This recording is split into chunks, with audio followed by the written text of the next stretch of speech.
quick video about Equinox ESP-4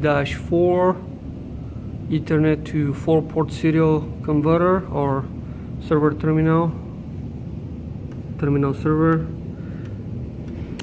So if you get this like of eBay or Craigslist or whatever, and you notice that the IP address cannot be changed in the web interface, like you change it, you apply settings and reboot, but it comes back with the same old IP, especially if it has a sticker like that.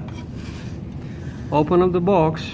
There's 4 screws, 2 on each side, and then over here you're gonna see this dip switches.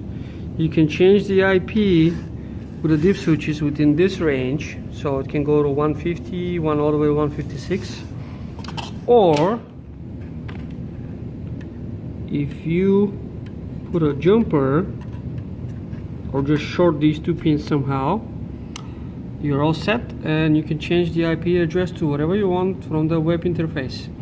This is not in the manuals that I found online. I found it by some troubleshooting, and it kind of made sense that the dip switch right next to the jumper right next to the dip switches for the IP addresses is the one that needs to be shorted. There's other dip switches, jumpers. Unfortunately, I don't know what these are for, and hopefully this information helps somebody.